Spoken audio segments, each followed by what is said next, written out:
Hey everyone, this is Kaushal Rawat, and today we will start your next topic. It is Revolt of 1857. So let's start. We will discuss this topic in detail. ठीक है, सबसे पहले हम इसके discuss करेंगे causes. देखो, जैसे हमने इसके बारे में थोड़ा बहुत पहले पढ़ा होगा आपने.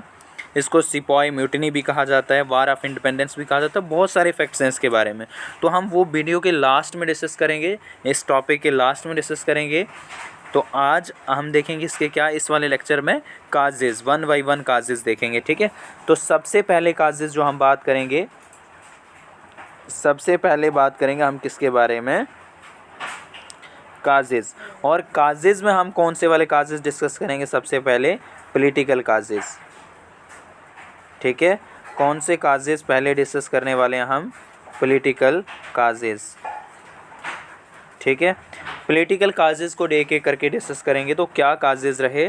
पहला काज था कि they introduce many policies and acquired the Indian territories with unfair means. ठीक है, इन्होंने बहुत सारी पॉलिसीज़ इंट्रोड्यूस करी थी और जिससे इन्होंने इंडिया के बहुत सारे एरियाज़ को ऑक्यूपाई किया विद अनफेयर मीन्स. ठीक है, दे introduce many policies, they introduce many policies and acquired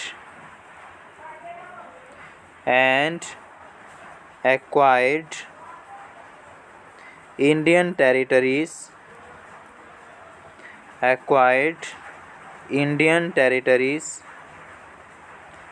with unfair means. ठीक है, इन्होंने बहुत सारी जो हैं वो आपने पढ़ी थी, जैसे हमने लास्ट टाइम बात करा था कि they introduce many policies like this. जैसे हमने बात करी थी डॉक्ट्रिन ऑफ लैप्स, लाइक हमने बात करी थी सब्सिडरी अलाइंस. ठीक है, लाइक लिख लेंगे हम कौन कौन सी पॉलिसीज़ हैं. Like doctrine of lapse. ठीक है, पहली पॉलिसी की अगर बात करें तो लाइक डॉक्ट्रिन ऑफ लैप्स. दूसरी अगर बात करें तो दूसरी थी आपकी सब्सिडरी अलाइंस. ठीक है, दूसरी पॉलिसी थी हमारे पास सब्सिडरी अलाइंस. ठीक है, तो इस प्रकार की इन्होंने कुछ पॉलिसीज़ इंट्रोड्यूस करी थी जिससे इन्होंने इंडिया के बहुत सारे पार्ट्स को अनफेयर तरीके से क्या किया था, ऑक्यूपाई किया था. तो ये पहला काज हो गया रिवोल्ट ऑफ 1857. कौन सा वाला? पॉलिटिकल काज. ठीक है, इससे बहुत सारी जो रूलिंग डायनेस्टीज़ थी उनसे उनके क्या छिन गए थे, राज छिन गए थे. मतलब उनके टेरिटरीज़ इन्होंने छीन ली थी. ठीक है, किन्होंने छीन ली थी? ब्रिटिशर्स ने. ठीक है, लाइक जैसे बात करते हैं हम झांसी की रानी, लाइक झांसी, कानपुर, संबलपुर. लाइक झांसी, कानपुर, संबलपुर. ठीक है, झांसी में आपने पढ़ा था कि रानी लक्ष्मीबाई का जो अडॉप्टेड सन था उसको इन्होंने राजा नहीं बनने दिया था. ठीक है, झांसी की रानी का जो अडॉप्टेड सन था उसको इन्होंने क्या नहीं बनने दिया था, राजा नहीं बनने दिया था. अब वहीं अगर बात करते हैं हम कानपुर, तो कानपुर में उनका जो बाजीराव सेकंड थे उनका अडॉप्टेड जो सन था उसका नाम था नाना साहेब. ठीक है, जो अडॉप्टेड सन थे उनका नाम क्या था? नाना साहेब. तो नाना साहेब को इन्होंने नेक्स्ट पेशवा नहीं बनने दिया था. तो ये कुछ कारण रहे थे कि जिनसे पॉलिटिकल काजेज़ में हमें क्या देखना है कि जैसे जो रूलिंग वाली सेक्शन है सोसाइटी के ना, जो रूलिंग सेक्शन है, राजा महाराजाओं वाली सेक्शन जो है वो किस तरीके से इनसे मतलब एंग्री है. ठीक है, क्यों गुस्सा है, मतलब किस वजह से वो लोग इनसे नाराज़ हैं, क्यों वो रिवोल्ट में कूदते हैं, तो वो चीज़ हम पॉलिटिकल काजेज़ में देखेंगे. ठीक है, तो पहली चीज़ आपने याद रखना है कि they introduce many policies which were the exploitative in natures and due to these policies they convert many Indian states into the British Empire and like Jhansi, Kanpur, Sambalpur etc. ठीक है, देन उसके बाद नेक्स्ट जो काज था political cause, they they remove they remove the name they remove the name of Mughal king they remove the name of Mughal king from the coins they minted from the coins they minted। ठीक है, ये जो coins बनाते थे तो पहले उस पे राजा का नाम रहता था मुगल किंग का, अब इन्होंने उस नाम को भी हटाना शुरू कर दिया। They remove the name of Mughal king from, कहाँ से हटाना शुरू कर दिया, remove the name of Mughal king from the coins they minted, जो ये सिक्के बनाते थे वहाँ से राजा का नाम रिमूव करना शुरू कर दिया। तो this was the another reason of revolt. अब इससे मुगलों को गुस्सा आया, उन्होंने कहा कि भाई हमारी टेरिटरी में रह करके हमारे राज्य में रह करके ये लोग जो काइंस बनाते थे जिसमें हमारा नाम रहता था, अब ये उसको भी रिमूव करने लगेंगे। ठीक है, तो अब देखो मुगलों को इस चीज़ से नाराज़गी होगी। एक चीज़ तो ये मुगलों के लिए बस अभी एक ही पढ़ रहे हो आप, दूसरा देखोगे अभी। ठीक है, देखो मुगलों के लिए दूसरी चीज़ जो है जहाँ पे मुगल इनसे गुस्सा होंगे वो दूसरी चीज़ क्या है, अनदर काज जो है, थर्ड वन काज, वो क्या था, 1849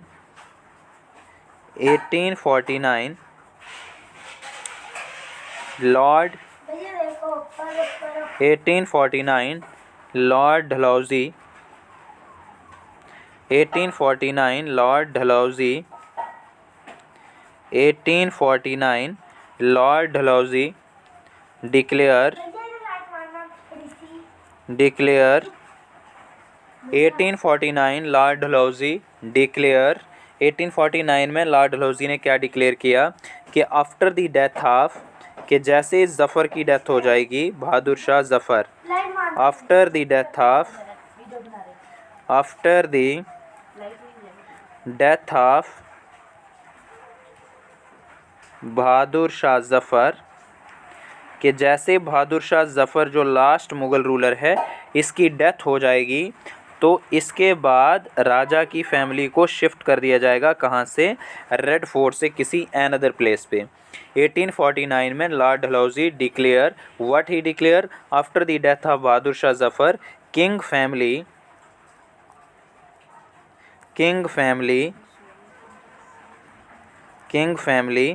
शिफ्टेड फ्रॉम, कहाँ से शिफ्ट कर दी जाएगी किंग फैमिली, शिफ्टेड फ्रॉम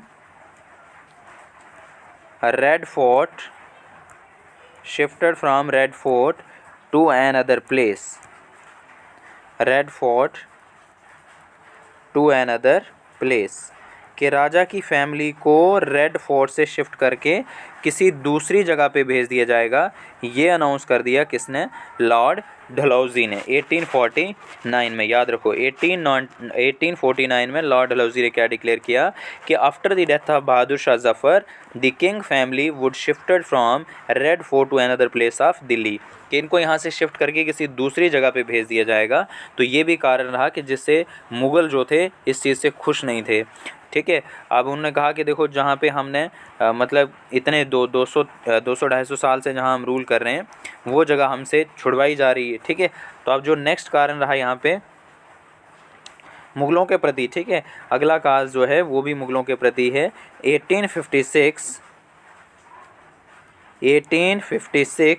1856 में जो नेक्स्ट इनका गवर्नर आता है जिसका नाम था लॉर्ड कैनिंग। ठीक है, नेक्स्ट जो गवर्नर जनरल आएगा जिसका नाम क्या है, लॉर्ड कैनिंग। लॉर्ड कैनिंग ने डिक्लेयर किया कि after the death of Bahadur Shah Zafar, after Bahadur Shah Zafar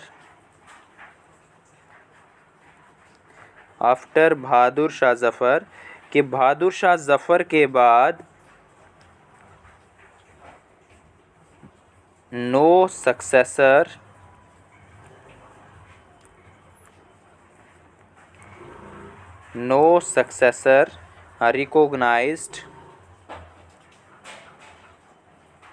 recognized as king जो नेक्स्ट सक्सेसर होगा, जो बहादुर शाह के बेटे होंगे, उनको नहीं रिकॉग्नाइज किया जाएगा as a king of India, ठीक है। They will only called as a prince, सिर्फ उनको क्या कहा जाएगा, प्रिंस कहा जाएगा। 1856 में डिक्लेयर कर दिया किसने, लॉर्ड कैनिंग ने, कि भाई इसके बाद बहादुर शाह जफ़र के मरने के बाद कोई भी जो सक्सेसर होगा उसको राजा रिकॉग्नाइज नहीं किया जाएगा, ठीक है। तो ये कुछ पॉलिटिकल काजेस थे जिनकी वजह से पॉलिटिकल जो सोसाइटी है, जो मतलब राजाओं महाराजाओं वाला जो सेक्शन है सोसाइटी का, वो बहुत ज़्यादा गुस्सा था। किससे, ये जितने भी आप काजेस पढ़ रहे हो कौन से काजेस हैं, ग्रेजुअल काजेस, जो धीरे धीरे डेवलप हुए हैं, ग्रेजुअल काजेस, ठीक है। जो इमीडिएट काजेस हैं वो हम बाद में डिस्कस करेंगे, ठीक है। तो ये जितने भी आपने पढ़े ये कौन से वाले हैं जो हम पढ़ रहे हैं, दीज आर ग्रेजुअल काजेस, ठीक है, जो धीरे धीरे डेवलप होते हैं, दीज आर ग्रेजुअल काजेस। अब नेक्स्ट हम यहाँ पे बात करेंगे सोशो रिलीजियस काजेस या फिर इकोनॉमिक काजेस। तो पहले इकोनॉमिक डिस्कस कर लेते हैं, economic causes. Next one is economic causes, ठीक है। इकोनॉमिक कॉजेज़ में क्या चीज़ करी इन्होंने, देखो थोड़ा बहुत जितना हमने पीछे से हिस्ट्री में पढ़ा, जो आपने लास्ट वाले टॉपिक्स पढ़े, तो इनकी जो एक्सप्लॉयटेटिव पॉलिसीज़ हैं, जैसे आपने रोतवारी सिस्टम पढ़ा, मालवारी सिस्टम पढ़ा, परमानेंट सेटलमेंट पढ़ा, तो इन टैक्सेस की वजह से लोग बहुत ज़्यादा परेशान हैं, और जो भी ये टैक्स लेते थे लोगों से वो बहुत ज़्यादा हाई रहता था, ठीक है। तो एक्सप्लॉयटेटिव इकोनॉमिक पॉलिसीज़, पहला काज क्या है इकोनॉमिक काज, एक्सप्लॉयटेटिव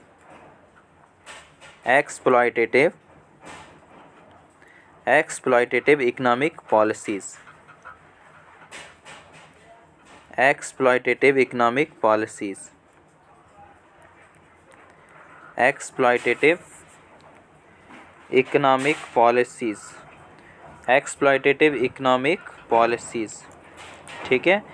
इनकी जो इकोनॉमिक पॉलिसीज़ थी वो नेचर में बहुत ज़्यादा एक्सप्लॉयटेटिव थी, एक्सप्लॉयटेटिव इकोनॉमिक पॉलिसी, यही पहला काज है, ठीक है। दूसरी चीज़ क्या है, high rate of revenue, high rate of revenue, revenue rates जो थे वो बहुत ज़्यादा क्या थे इनके, हाई थे, हाई रेट ऑफ रेवेन्यू, ठीक है, ये भी काज था। उसके बाद इस हाई रेट की वजह से peasants were unable to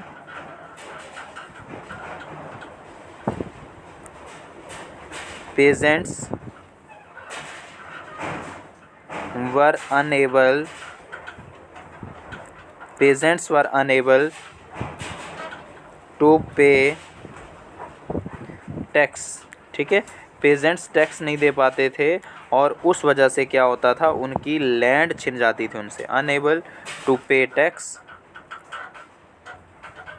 and loan as well, tax भी नहीं दे पाते थे और लोन भी नहीं दे पाते थे, किसको, लोन जो इन्होंने लिया होता था किससे, मनी लेंडर से, उसको रिटर्न नहीं कर पाते थे, ठीक है। Pageants were unable to pay tax and loan जो कि रिटर्न करना होता था किसको, मनी लेंडर्स को, ठीक है, वो वापस नहीं दे पाते थे। उस वजह से क्या होता था कि मनी लेंडर्स जो थे, जो इनकी ज़मीन होती थी उसको क्या कर लेते थे, कब्जा कर लेते थे, ठीक है। तो पहला काज क्या रहा इसका, पहला cause exploitative in nature economic policies, जिसमें आपने महालवारी सिस्टम, रोतवारी सिस्टम और बहुत सारे सिस्टम, जैसे हमने बात करी परमानेंट सेटलमेंट। उसके बाद high rate of revenue, peasants were unable to pay the tax and the loans which they lend from money lenders, जिसकी वजह से इनकी सारी ज़मीन छिन जाती थी और उस पर कब्जा कर लेते थे कौन, मनी लेंडर्स या फिर ज़मींदार, ठीक है।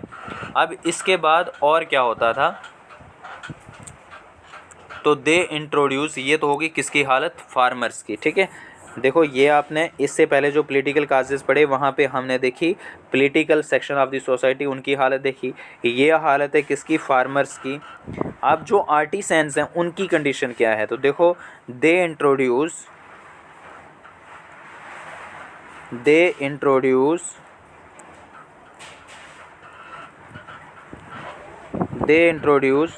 मशीन गुड्स, ठीक है। इन्होंने क्या इंट्रोड्यूस करी हमारे यहाँ, machine goods which were cheap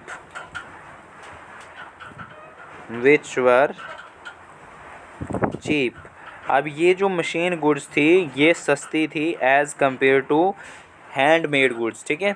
machine goods introduce करी हमारे यहाँ। अब इससे क्या हुआ, देखो लोग क्या प्रेफर करने लगे, लोग मशीन गुड्स को ख़रीदना प्रेफर करने लगे।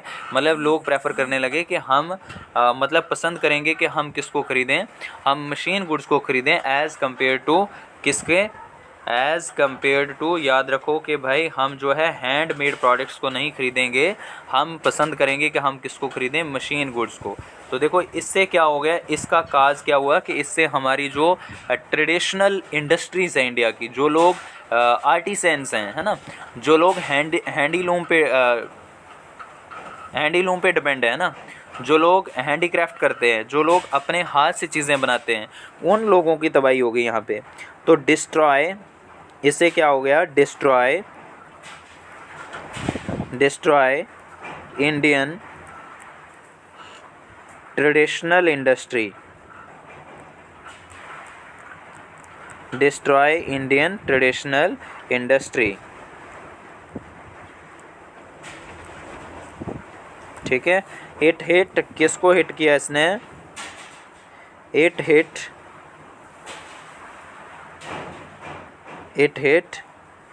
Artisans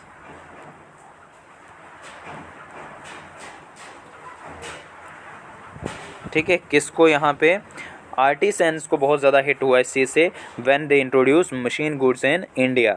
they were the cheap, ये चीप थी, सस्ती थी, ठीक है, उस वजह से लोग इनको प्रेफर करने लगे। तो जो हैंडमेड गुड्स थी उनको लोग नहीं लेने लगे। तो जो हैंडलूम है, ठीक है, या फिर हैंडीक्राफ्ट है, हैंडलूम और हैंडीक्राफ्ट दोनों तबाह हो गए हमारे यहाँ। हैंडलूम समझते हैं हाथों से, जैसे पुराने ज़माने में कंबल वगैरह बनाए जाते थे, ठीक है, आज भी हमारे कहीं रूरल एरियाज़ में ऐसी चीज़ें देखने को मिलती हैं, ठीक है। और हैंडीक्राफ्ट जैसे देखो कोई स्वेटर बनाता है, कोई कपड़े बुनता है, कुछ भी करता है, टोपियाँ बुनते हैं, आपने देखी होंगी औरतें, ठीक है। तो वो आर्टिसंस टोटली तबाह हो गए, किस वजह से, मशीन गुड्स की वजह से। तो ये कुछ इकोनॉमिक काजेज़ रहे। अब देखो यहाँ पे क्या क्या चीज़ें हुई। अब नेक्स्ट चीज़ क्या है कि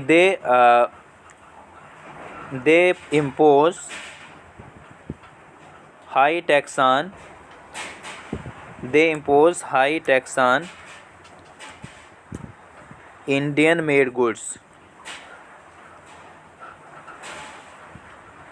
they impose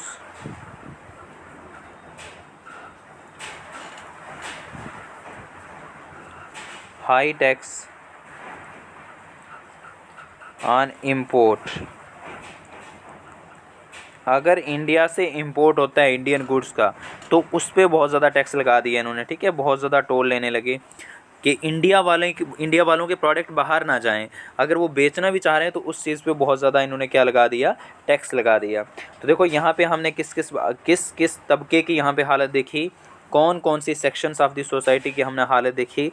तो सबसे पहले हमने पॉलिटिकल काजेज़ में किसको देखा, political section of the society, जो राजा महाराजाओं वाला मोनार्किकल सेक्शन जो है उसको हमने यहाँ पे देखा पॉलिटिकल में। फिर अगर हम इकोनॉमिक काजेज़ की बात करें तो यहाँ पे हमने सबसे पहले जो देखो रेवेन्यू सेटलमेंट इन्होंने इंट्रोड्यूस करे थे ना, तो वो किसके लिए ख़तरनाक थे, फार्मर्स के लिए। तो हमने फार्मर्स की कंडीशन देखी, फार्मर्स भी इनसे खुश नहीं हैं, ठीक है। हमने ज़मींदार की हालत देखी, ज़मींदार भी इनसे खुश नहीं हैं, ठीक है।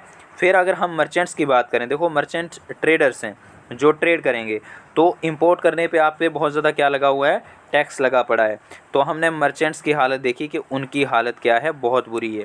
फिर हमने इंडियन इंडस्ट्रीज़ की बात करी, जो ट्रेडिशनल इंडियन इंडस्ट्रीज़ हैं जहां लोग अपने हैंड से चीज़ों को बनाते थे, हैंडमेड गुड्स, वो डिस्ट्रॉय कर दी इन्होंने। और इन्होंने कौन सा वाला सिस्टम लाया, मशीन गुड्स इंट्रोड्यूस करी हमारे यहाँ, जो कि बहुत सस्ती थी और लोग उनको ख़रीदना प्रेफर भी करते थे, ठीक है।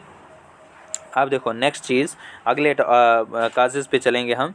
दूसरे काजेज़ हैं आपके, next one is socio religious causes, ठीक है।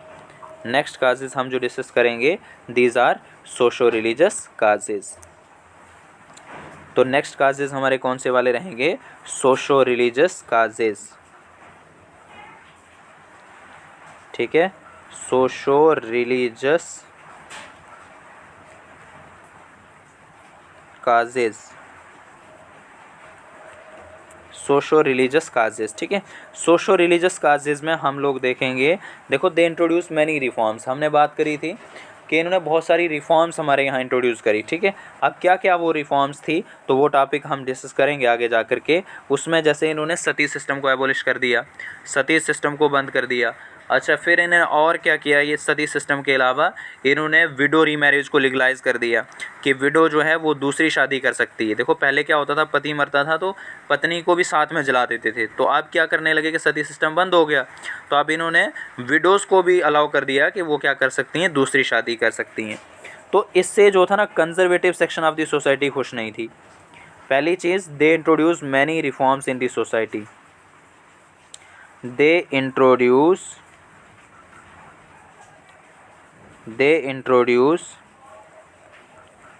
many reforms in the society, they introduce many reforms in the society।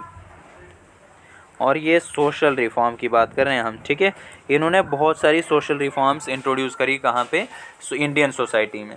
अब इससे क्या नुकसान हुआ, देखो अगर सती सिस्टम को बंद किया तो वो एक अच्छा सिस्टम नहीं था, उसको बंद करना कोई बुरी बात नहीं है। लेकिन जो इंडियन कंजर्वेटिव सोसाइटी है, जो ऑर्थोडॉक्स सोसाइटी है, जो कंजर्वेटिव वो लोग होते हैं जो मॉडर्नाइजेशन को नहीं अडॉप्ट करना चाहते, जो मॉडर्नाइजेशन की तरफ नहीं जाना चाहते, तो वो लोग इनसे गुस्सा हैं, ठीक है। कंजर्वेटिव एलिमेंट्स गॉट एंग्री, ठीक है। कंजर्वेटिव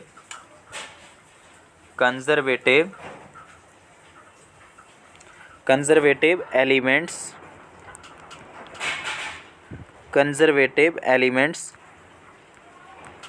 गॉट एंग्री, ठीक है। जो conservative section of the society है वो इनसे बहुत गुस्सा है, ठीक है।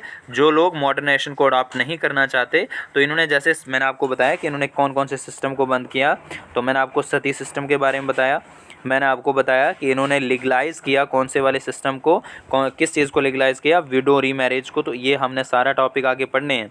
विडो रीमैरिज को लीगलाइज़ किया गया था 1856 में, ठीक है। 1856 में इसको लीगलाइज़ किया गया था। सती सिस्टम को एबोलिश किया गया था 1829 में। तो ये चीज़ें हम डिस्कस करेंगे आगे जा करके, ठीक है। तो इन चीज़ों को करने के बाद क्या हुआ कि हमारे जो कंजर्वेटिव एलिमेंट्स हैं सोसाइटी के, वो इनसे बहुत ज़्यादा क्या थे, गुस्सा थे, ठीक है। आप देखो नेक्स्ट चीज़ क्या थी, कन्वर्ट, ये लोगों को कन्वर्ट कर रहे थे, convert Hindu and Muslims, convert Hindu and Muslims, उनको कन्वर्ट करते जा रहे थे किस में, क्रिश्चियनिटी में, ठीक है। Convert Hindu and Muslims into Christianity, ठीक है।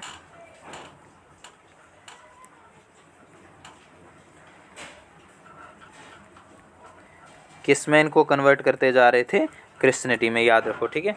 Convert Hindu and Muslims into Christianity.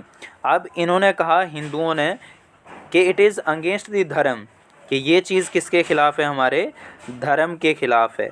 और मुस्लिम्स ने कहा कि इट इज़ अगेंस्ट आर दीन, कि ये चीज़ हमारे किसके खिलाफ़ है, दीन के खिलाफ़ है। समझ आ रही मेरी बात। जो मुस्लिम्स थे उन्होंने कहा कि इट इज़ अगेंस्ट आर दीन, कि ये दीन के ख़िलाफ़ है। और जो हिंदू थे उन्होंने कहा इट इज़ अगेंस्ट आर धर्म, कि ये जो लोग क्रिश्चियनिटी में हमारे लोगों को कन्वर्ट कर रहे हैं, ये हमारे दोनों के रिलीजन्स के क्या है, खिलाफ़ है। तो क्या ये बुद्ध लोगों को नहीं कन्वर्ट कर रहे थे, क्या ये जैन लोगों को कन्वर्ट नहीं कर रहे थे। देखो हमारे यहाँ जो मेजॉरिटी रिलीजन्स हैं वो कौन कौन से हैं, हिंदू और मुस्लिम्स, तो इसलिए उनकी बात करी जा रही है। तो देवर आल्सो एंग्री, अब वो भी इस चीज़ से खुश नहीं थे, वो कहते थे कि this is against our dharma and Deen.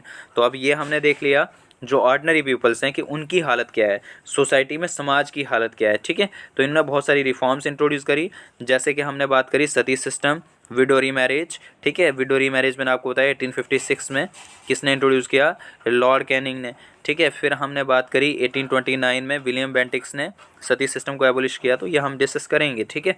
Conservative elements इनसे खुश नहीं हैं। क्यों खुश नहीं है, क्योंकि आप हमारे समाज को क्या करते जा रहे हो, चेंज करते जा रहे हो, ठीक है, जो कि सही नहीं है। अब उसके बाद लास्ट वन हमने बात करी कि कन्वर्ट हिंदू एंड मुस्लिम्स किस में कन्वर्ट करते जा रहे हैं, उनको क्रिश्चियनिटी में, ठीक है।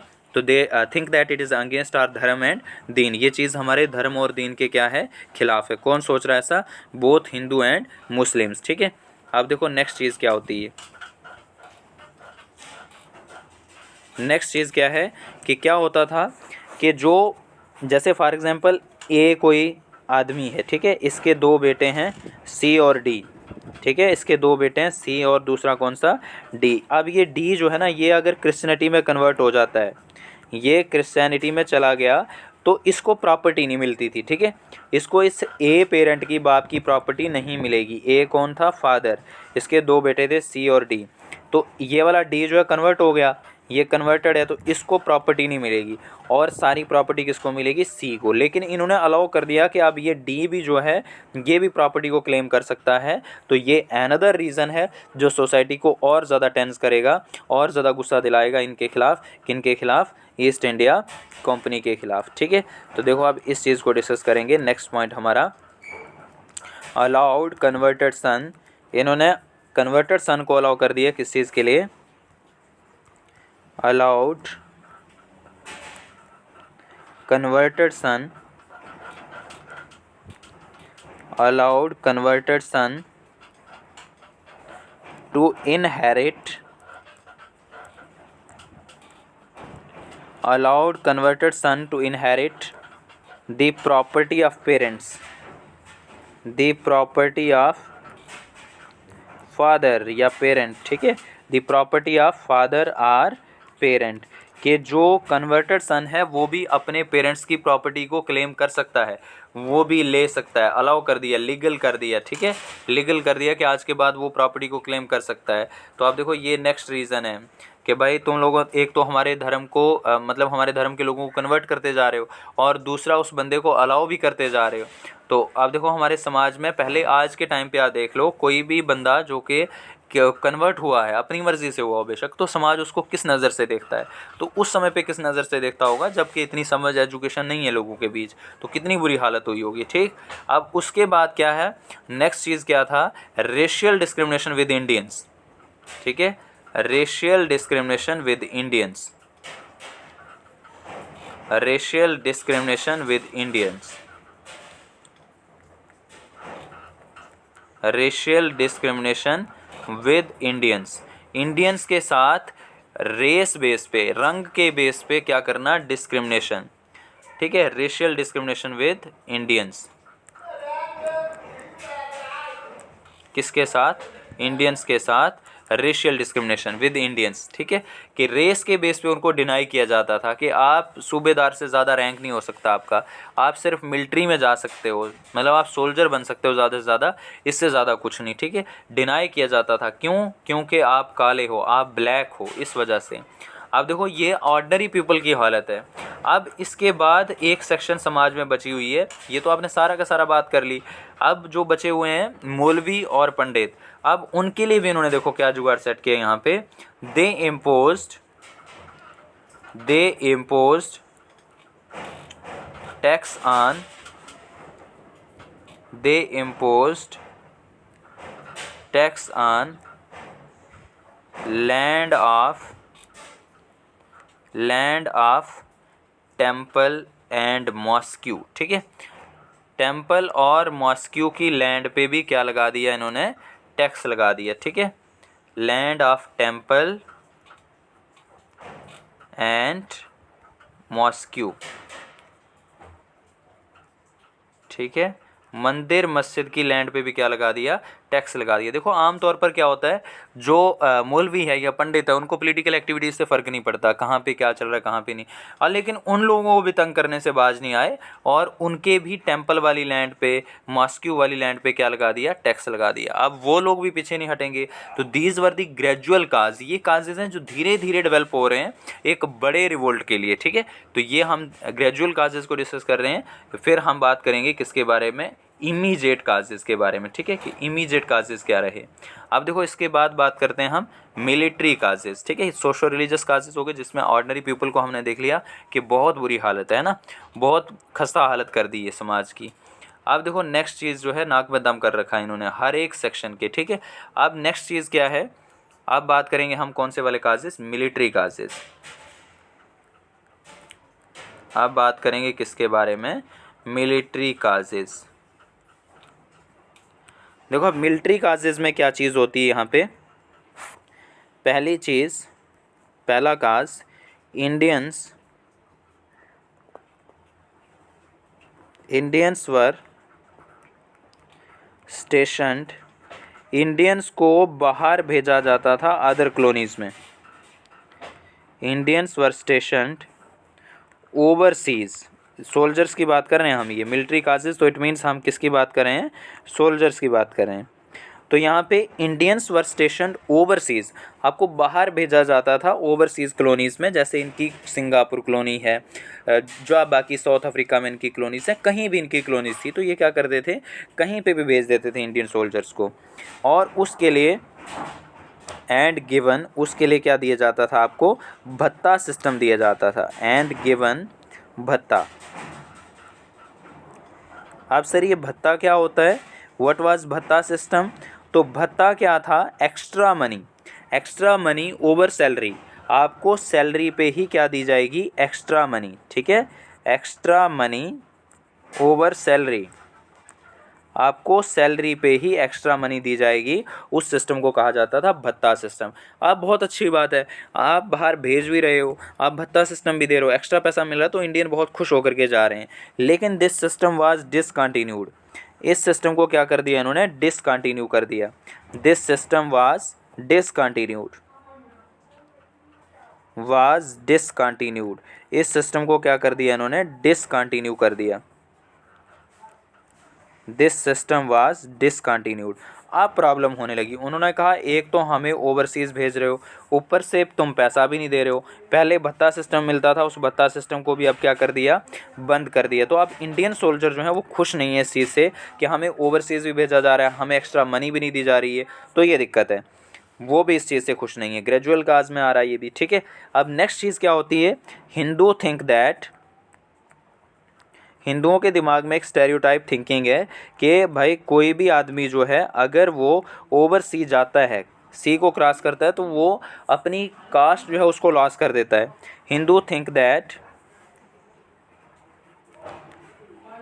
पर्सन लॉस्ट हिज कास्ट,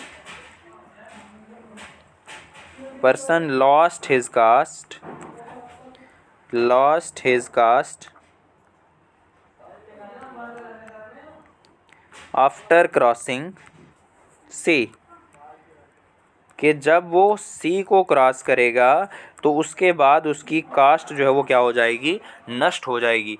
ये हिंदुओं के दिमाग में है, एक स्टेरियोटाइप थिंकिंग है कि भाई जो बंदा सी क्रॉस करके कहीं भी जाएगा तो उसकी कास्ट नष्ट हो जाएगी और वो समाज से बेदखल कर दिया जाएगा। तो अब देखो, एक तो सोल्जर बेचारा अपनी ड्यूटी करने बाहर जा रहा है, वापस जब आ रहा है तो समाज उसको धुतकार रहा है। तो ये भी एक काज है, एक माइंड सेट ही चेंज हो गया कि भाई कहीं ना कहीं कुछ ना कुछ चिंगारी मिले तो हम लोग सारे के सारे फिर भटकें इनके खिलाफ। किनके खिलाफ, अंग्रेज़ों के खिलाफ, ठीक है। आप देखो नेक्स्ट चीज़ क्या है, soldiers were not allowed, Indian soldiers की बात करें हम, ठीक है, सोल्जर्स नॉट अलाउड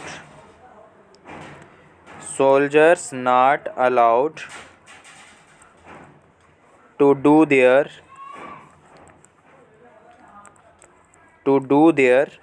religious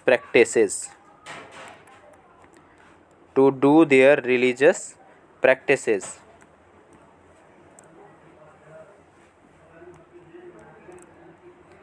ठीक है। सोल्जर्स को अलाउ नहीं किया जाता था कि आप अपनी प्रैक्टिसेस नहीं कर सकते हो, कौन सी वाली, religious practices, like Hindu will not allowed, क्या क्या चीज़ें अलाउ नहीं करी जाती थी, नॉट अलाउड टू वेयर, क्या क्या चीज़ें नहीं कर सकते, क्या क्या चीज़ें नहीं आप पहन सकते हो। तो पहली चीज़ तिलक, पहली चीज़ क्या थी, तिलक। दूसरा टर्बैन,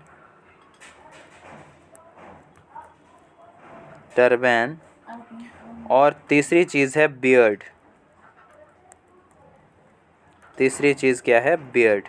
अब देखो मुझे बताओ, तिलक जो है किसके खिलाफ, कौन सी कम्युनिटी के खिलाफ हुआ ये, तिलक अगेंस्ट हिंदू।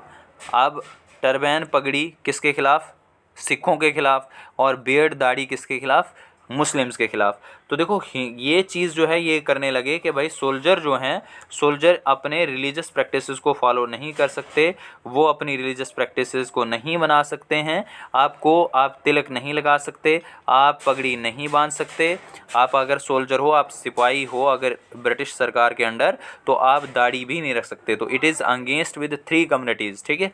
किसकी फीलिंग्स के खिलाफ, किसकी धार्मिक जो बिलीफ्स हैं उसके खिलाफ था ये, तो हिंदू, मुस्लिम्स और दूसरे कौन से वाले, सिख, ठीक है। तो ये भी काज रहा किसका, रिवोल्ट ऑफ 1857। ये लोग भी बहुत परेशान हैं कि हमें हमारी रिलीजियस प्रैक्टिसेस जो हैं वो फॉलो नहीं करने दी जा रही हैं। अब इसमें सबसे ख़तरनाक वाला और सबसे लास्ट वाला जो इम्पॉर्टेंट वाला काज था, introduction of Enfield rifles, introduction of Enfield rifles, ठीक है। किसका इंट्रोड्यूस किया इन्होंने, किसको इंट्रोड्यूस किया, तो इंट्रोडक्शन ऑफ इनफील्ड राइफल्स, ठीक है, इनफील्ड राइफल्स। अब ये इनफील्ड राइफल्स क्या बला थी, इनफील्ड राइफल्स का मतलब है कि इन फील्ड में क्या लगा, इन ये राइफल्स हैं एक प्रकार की, और कोटेड विद या greased with fat of cow and pigs, ठीक है, ग्रीस्ड विद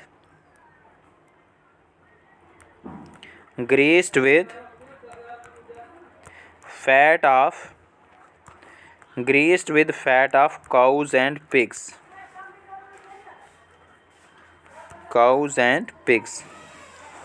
बात समझ आ रही है। इसको जो था मतलब एक लेयर लगी हुई थी किसकी, fat of cows and pigs. ऐसा रूमर फैल गया था, एकदम से स्प्रेड हो गया था कि भाई ऐसे राइफल्स हैं और इनको चलाने से पहले, यूज़ करने से पहले माउथ से ओपन करना पड़ता था, मुंह से ओपन करना पड़ता था। आप देखो ये चीज़ जो है किस किस के खिलाफ है, 2 कम्युनिटीज़ के खिलाफ है। काउज सैक्रेड फॉर हिंदूज, ठीक है, और pigs against the belief of Muslims. तो अब ये चीज़ें जो है ना, मतलब देखो वो लोग बहुत इस चीज़ से परेशान है कि जिन चीज़ों को हम कोई सैक्रेड मान रहा है, या जो चीज़ हमारे रिलीजन के लिए पवित्र नहीं है, एकदम से मतलब घटिया चीज़ है, तो वो चीज़ को हम मुंह से कैसे मतलब टच कर सकते हैं। तो ये भी नेक्स्ट और इम्पॉर्टेंट और लास्ट वन काज था, जो मिलिट्री काज रहा किसका, रिवोल्ट ऑफ 1857। अब इसके बाद भी एक और काज है कि भाई इन लोगों को क्या था कि मतलब देखो जैसे इंट्रोडक्शन ऑफ इनफील्ड राइफल्स हो गया, greased with fat of cows and pigs. तो ये सारी चीज़ें थी जो कि किसको परेशान कर रखी थी, आपके सोल्जर्स को, ठीक है। तो ये आपका लास्ट काज था किसका, कौन से वाले काजेस पढ़े हमने, मिलिट्री काजेस, ठीक है। तो ये कुछ इंपॉर्टेंट काजेस थे, बाकी रिमेनिंग हम इमीडिएट काजेस को नेक्स्ट वीडियो में डिस्कस करेंगे। Thank you. अगर वीडियो अच्छी लगती है तो ज़्यादा से ज़्यादा शेयर करें, चैनल को सब्सक्राइब करें। Thank you very much.